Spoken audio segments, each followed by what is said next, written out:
أعوذ بالله من الشيطان الرجيم بسم الله الرحمن الرحيم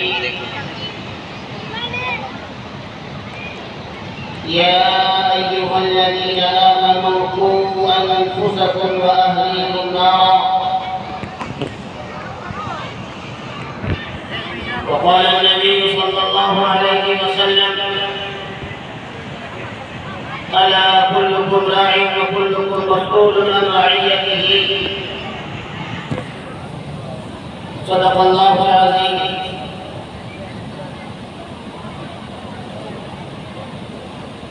مستند نسلیں وہی مانے گئے جن سے ہو کر آپ کے دیوانے گئے لوٹ آئے جتنے فرزانے گئے طاقت دل صرف دیوانے گئے آہ کو نسبت ہے کچھ عشاق سے آہ نکلی اور پہچانے گئے خبر حدیثوں میں جس کی آئی وہی زمانہ اب آ رہا ہے زمین بھی نیول بدل رہی ہے فلک کی آنکھیں دکھا رہا ہے پرائے مال کو اپنا سمجھے حرام کو بھی حلال سمجھے گناہ کرے اور کمال سمجھے بتاؤ دنیا میں کیا رہا ہے بھائی کا بھائی رحمت حقیقی بیٹی کے ماں کی دشمن پسر نے چھوڑا پدر کا دامن بہن کو بھائی ستا رہا ہے ہاتھ باندھے کھڑے نہیں سکتے سب اپنے اپنے خیال میں ہیں ہاتھ باندھے کھڑے نہیں سکتے سب اپنے اپنے خیال میں ہیں امام مسجد سے کوئی پوچھے نماز کس کو پڑھا رہا ہے حضرات محترم انتہائی واجب الاحترام اسٹیج پر تشریف فرما وہاں پر اساتذہ اعزاز اور علماء کرام قرآن کریم کی آیت بڑی کریمہ پڑھی ہے اور نبی رحمت صلی اللہ علیہ وسلم کی جو حدیث آپ حضرات کے سامنے پڑھی ہے اس کے تعلق سے کوئی بات عرض کرنے کا دل میں ارادہ ہے دعا کریں کہ رب کریم مجھے صحیح بات کہنے کی اور ہم سبوں کو اس پر عمل پیدا ہونے کی توفیق پر رحمت فرمائے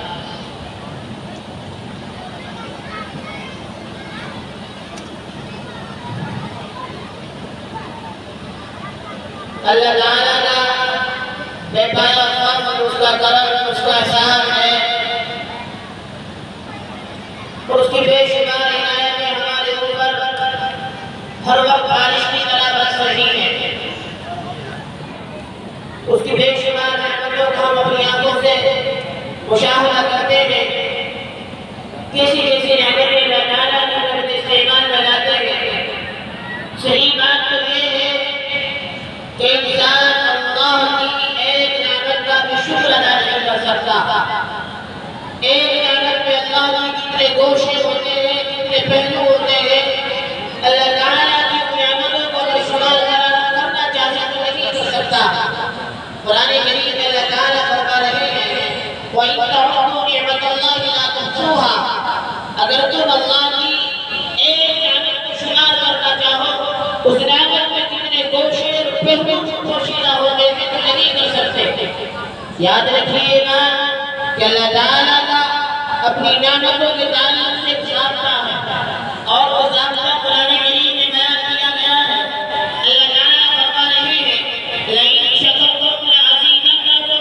وَلَئِن كَفَرْتُمْ إِنَّ عَذَابِي لَشَدِيدٌ اگر تم اللہ کی دی ہوئی نعمتوں کی قدر کرو گے تو اللہ تعالیٰ ان کو بڑھا دیں گے اور اگر تم کفران نعمت یعنی ناشکری کرو گے تو اللہ کا عذاب بڑا سخت ہے اللہ تعالیٰ کی بے شمار نعمتوں سے سے ایک نعمت اولاد ہے اولاد اللہ تعالیٰ کی اتنی بڑی نعمت ہے کہ بڑے بڑے جلیل قدر انبیاء علیہ السلام نے اولاد کی دعائیں کی ہے حضرت زکریا علیہ السلام بوڑھے ہو گئے ہیں، کوئی اولاد نہیں ہے، اور آپ رب سے اپنے بڑھاپے میں دعا کر رہے ہیں۔ میرے بھائیوں، اولاد اللہ کی نعمت ہے۔ جہاں یہ بات ہمیں معلوم ہوئی کہ اولاد اللہ کی نعمت ہے، کیونکہ اسے جلیل القدر انبیاء علیہ السلام اللہ سے اس کا مطالبہ کر رہے ہیں۔ قرآن کریم نے اس دعا کو حضرت زکریا علیہ السلام نے اللہ سے مانگی تھی نقل کیا ہے۔ هنالك دعا زكريا ربه قال رب هب لي من لدنك ذرية طيبة إنك سميع الدعاء۔ حضرت زکریا علیہ السلام حضرت مریم علیہ السلام جو خالد تھے، ان کی کفالت کیا کرتے تھے۔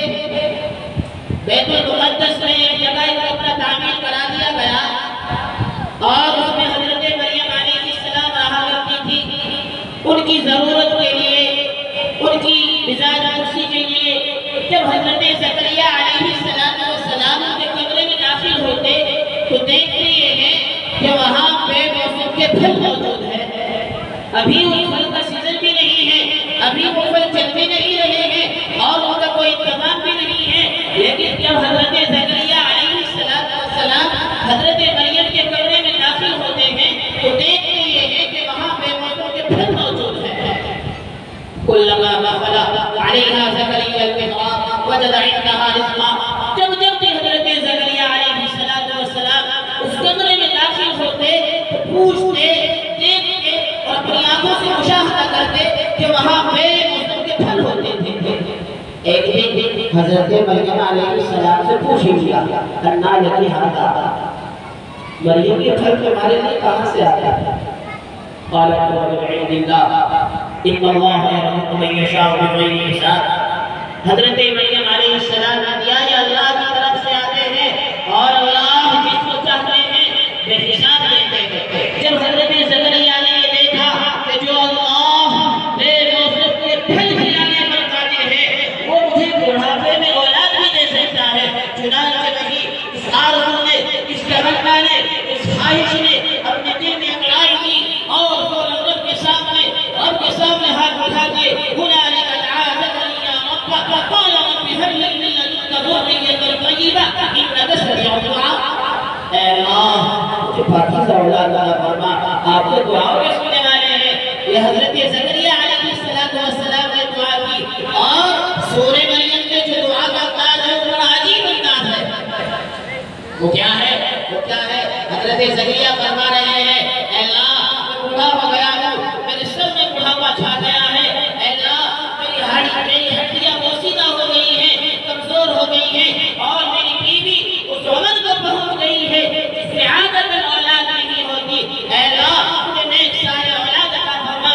میرے بھائیوں، اللہ تعالیٰ نے ان کے ساتھ رحم و کرم کا معاملہ کیا اور ان کو حضرت یحییٰ علیہ السلام کی شکل میں فرزند کی خوشخبری دیتے۔ تو میرے بھائیوں، جہاں یہ بات معلوم ہوتی ہے کہ اللہ کی طرف سے اولاد نعمت ہے، وہی یہ بات واضح ہو گئی ہے کہ اولاد دینے والے بھی اللہ ہے، اولاد دینے پر اللہ ہی کی قدرت حاصل ہے، اولاد کوئی اور نہیں دے سکتا۔ اولاد نہ کسی ولی کے ہاتھ میں ہے، نہ کسی قطب کے ہاتھ میں ہے، نہ کسی ابدال کے ہاتھ میں ہے، نہ کسی غوث کے ہاتھ میں ہے۔ جب جلیل القدر انبیاء علیہ السلام اللہ کو اولاد کا مطالبہ کر رہے ہیں تو بتائیے ولی، کوئی قطب، کوئی ابدال کیسے اولاد دے سکتا ہے؟ اس کو بھی قرآن کریم نے اللہ تعالیٰ نے بیان فرمایا۔ اللہ تعالیٰ نے قرآن کریم میں ایک موقع پر ارشاد فرمایا ہے، یَهَبُ لِمَن یَشَاءُ إِنَاثًا وَیَهَبُ لِمَن یَشَاءُ الذُّکُورَ أَوْ يُزَوِّجُهُمْ ذُکْرَانًا وَإِنَاثًا۔ اللہ تعالیٰ جس کو چاہتے ہیں بیٹیاں دیتے ہیں، جس کو چاہتے ہیں بیٹے دیتے ہیں، جس کو چاہتے ہیں دونوں دیتے ہیں، اور یہ اللہ کا نظام ہے، جس کو چاہتا ہے بغیر اولاد کا رکھتا ہے۔ تو یہ بات بالکل واضح ہو گئی ہے کہ اولاد اللہ کی نعمت اور اللہ ہی دین پر قادر ہے۔ اسی طرح جس طرح حضرت زکریا علیہ السلام نے بڑھاپے میں اولاد مانگی، حضرت ابراہیم علیہ السلام حضرت ابراہیم علیہ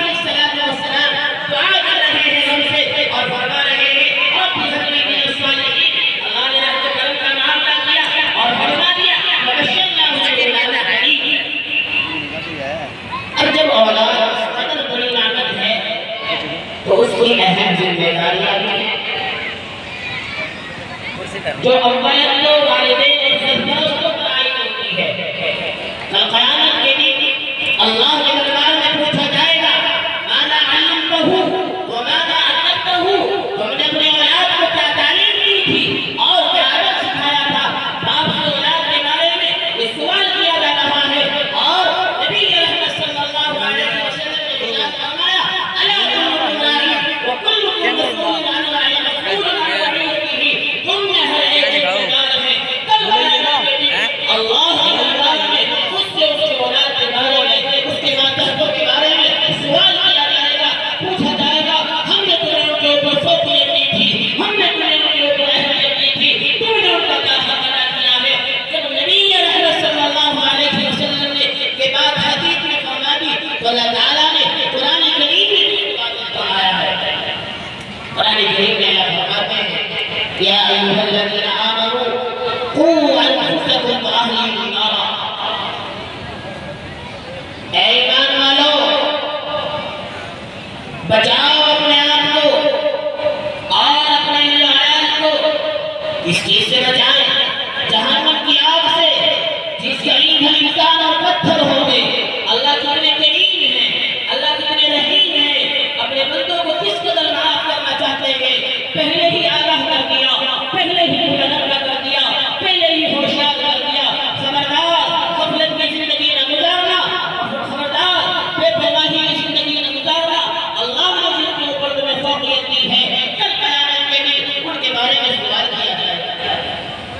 جب نبی اکرم صلی اللہ علیہ وسلم نے یہ آیت حضرات صحابہ کے سامنے سنائی تو حضرت عمر رضی اللہ تعالیٰ نبی رحمت صلی اللہ علیہ وسلم کی خدمت میں حاضر ہوئے اور عرض کیا یا رسول اللہ، اپنے آپ کو جہنم سے بچانے کی فکر کو سمجھ میں آ گئی ہے، اپنے آپ کو جہنم سے بچانے کی فکر کو سمجھ میں آ گئی ہے کہ ہم شریعت کے احکام پر عمل کریں اور گناہوں سے اجتناب کریں، لیکن اپنی اولاد کو ہم کس طرح جہنم سے بچائیں۔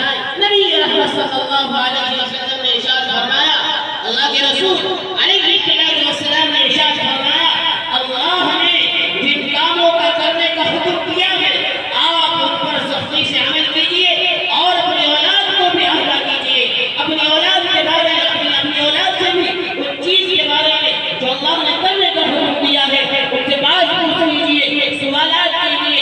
آپ نے نماز پڑھی ہے یا نہیں، آپ فجر میں کہاں تھے، ظہر میں کہاں تھے، آپ نے قرآن کریم کی تلاوت کی ہے یا نہیں، آپ نے احکام شریعت کو اپنایا ہے یا نہیں۔ میرے بھائیو، آج جس قدر بھی اور والدین اپنی اس اہم ذمہ داری سے واقف ہے، آپ سب کے سامنے موجود ہیں۔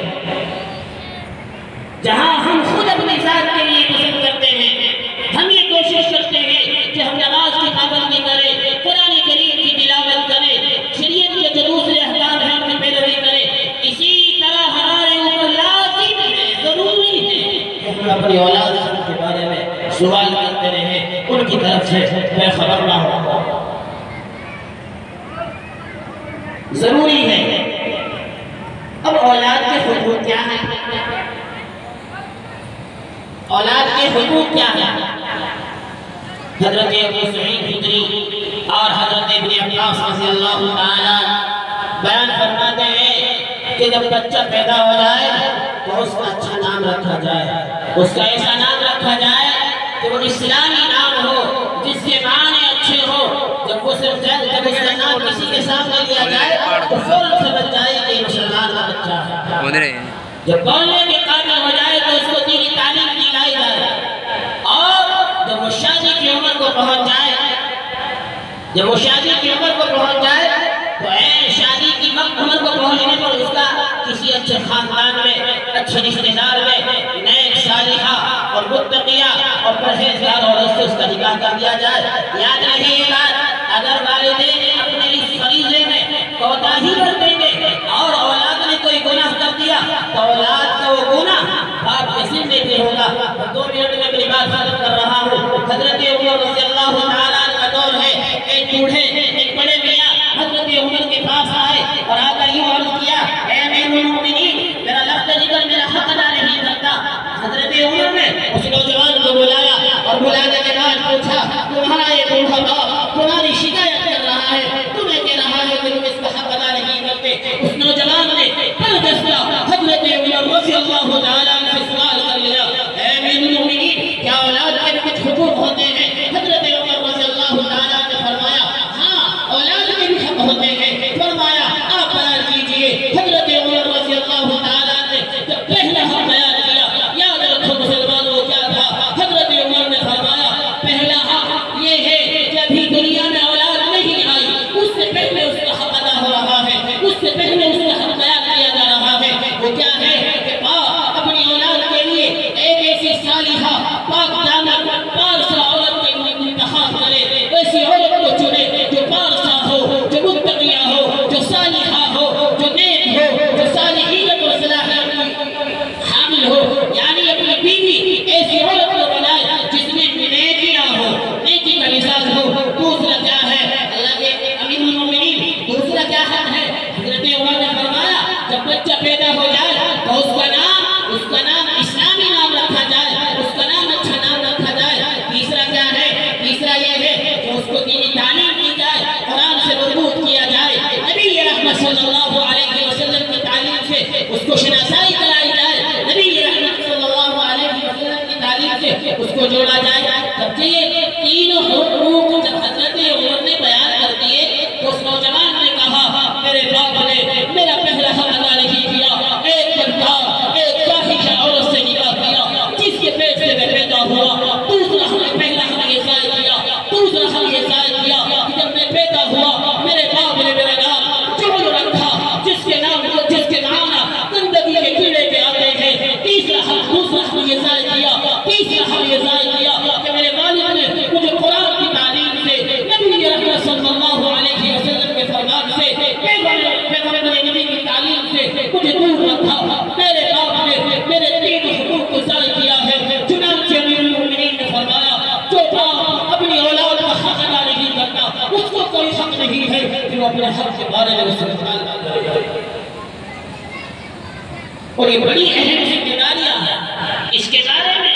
جب قرآن کھولتے ہیں، قرآن کو پڑھتے ہیں، قرآن وہ واقعہ بیان کرتا ہے ان کنتم شہداء اذ حضر یعقوب الموت۔ حضرت یعقوب علیہ السلام اللہ کے نبی ہے، باپ نبی، دادا نبی، پردادا نبی، بیٹے نبی، خود نبی، لیکن فکر کیا ہو رہی ہے؟ چل چلاؤ کا وقت ہے، دنیا سے رخصت ہو رہے ہیں۔ اولاد کو جمع کیا، پوتوں کو بلایا، بیٹیوں کو بلایا، نمازوں کو بلایا، نمازیوں کو بلایا، تمام لوگوں کو جمع کیا اور سب سے سوال کر رہے ہیں اَتَعْبُدُونَ مِن بَعْدِي؟ اور میرے بعد کس کی پرستش کرو گے؟ کس کو بس اپنا معبود برحق مانو گے؟ کس رب کی عبادت کرو گے؟ جن سے سوال کیا جا رہا تھا وہ لوگ تھے جن کے خاندان میں، جن کے گھر میں حضرت جبرائیل علیہ السلام کی آمد کے تذکرے تھے۔ وہ لوگ تھے جن کے بارے میں، جن کے یہاں وحی کے تذکرے سال ہر سال سے ہوا کرتے تھے۔ سب نے ایک سوال ہو کہا قالوا نعبد الہک و الہ آبائک ابراہیم و اسماعیل و اسحاق الہ واحد ونحن له مسلمون۔ ابا جان، دادا جان، نانا جان، آپ بے فکر دیئے، ہم اپنے پردادا حضرت ابراہیم، اپنے دادا حضرت اسحاق آپ کے لائے ہوئے دین پر زندگی گزاریں گے۔ میرے بھائیوں اور اللہ کے فرمانبردار اور مطیع ہو کر زندگی گزاریں گے۔ والدین اپنے اس بارے میں غافل نہ رہیں، میں توجہ ہی نہ کرتے۔ بس یہ بات ختم کر رہا ہوں، علماء نے لکھا ہے کہ کل قیامت کے دن جس کو سب سے زیادہ عذاب میں مبتلا کیا جائے گا وہ شخص وہ ہوگا جس نے اپنی اولاد کو قرآن و حدیث سے، جس نے اپنے اہل و عیال کو دین سے اجازت اور خوف رکھا ہوگا۔ اللہ تعالیٰ ہم تمام کو اپنی اولاد کے حقوق ادا کرنے کی توفیق عطا فرمائے۔ وما توفیقی الا باللہ۔ سمندر کانپ گیا تیری کشتی کی جرأت پر، سمندر کانپ گیا تیری کشتی کی جرأت پر، کبھی گرداب سے الجھی کبھی ساحل سے ٹکرائے۔ عزیزان محترم، یہ تھے قاری محمد راشد جو ابھی مجھے اور آپ کو سمجھا رہے تھے۔ ہمارے اسٹیج پر ہم سب کے کرم فرما حضرت اقدس مولانا محمد مستقیم صاحب دامت برکاتہ وہ تشریف فرما ہے